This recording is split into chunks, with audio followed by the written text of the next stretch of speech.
Salut! Pour ce dernier épisode de Top 5 dédié à l'univers Star Wars, je vais te parler de mon rêve, la série What If sur l'univers Star Wars. Bref, voici mon top 5 de mes épisodes sur la série What If sur l'univers Star Wars. Numéro 1, et si Luke avait basculé du côté obscur? À la base, la fin de l'épisode 6 était comme ça. Luke devait prendre le masque de son père, le mettre sur lui et se proclamer être le nouveau Vador. Alors là, c'est pas la même fin toute mignonne.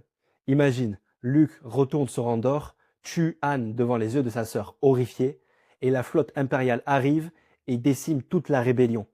À la fin, on voit Leia se faire enlever par Luke afin de l'inciter à rejoindre le côté obscur comme lui. Ça, cet épisode. Numéro 2, et si Qui-Gon était devenu le maître d'Anakin? Alors ça, cette question, beaucoup de fans se sont posés au moins une fois dans sa vie. Et si Qui-Gon était devenu le maître d'Anakin, est-ce qu'il aurait basculé du côté obscur? La réponse est oui. Le basculement du côté obscur d'Anakin est inévitable. Anakin aurait beaucoup plus appris avec Qui-Gon, notamment à canaliser sa haine pour paraître plus sage, avec certainement une maîtrise de la force beaucoup plus poussée que celle que l'on peut apercevoir dans la prélogie. Deux maîtres différents, deux visions différentes, et pourtant un seul et même destin.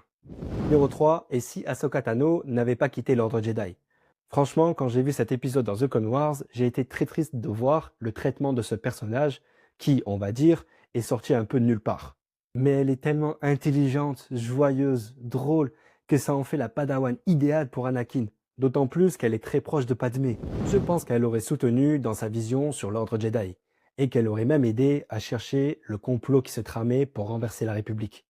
Malheureusement, un affrontement avec Vador sur Mustafar semble inévitable, même si je pense qu'elle n'aurait eu aucune chance. J'ai vu une vidéo d'un YouTuber, fan de Star Wars, qui a émis cette théorie. Après avoir été laissé pour mort sur Mustafar par Obi-Wan, Ahsoka Tano se précipite à sa rescousse, avant Palpatine. Elle va alors le transporter dans son vaisseau pour le soigner, puis elle va l'exiler sur une planète, un peu comme Yoda. Sauf que non, ça colle pas trop. Pour la simple et bonne raison que les blessures d'Anakin sont trop importantes. Il faut savoir qu'il est resté plusieurs jours sur la table d'opération lorsqu'il met son armure de Dark Vador. Donc pour moi, il n'aurait pas survécu pendant le transport. Tout simplement. Numéro 4, et si Rey était devenue l'impératrice Palpatine? Je pense que cette version de Rey aurait permis de gagner pas mal de points auprès des fans.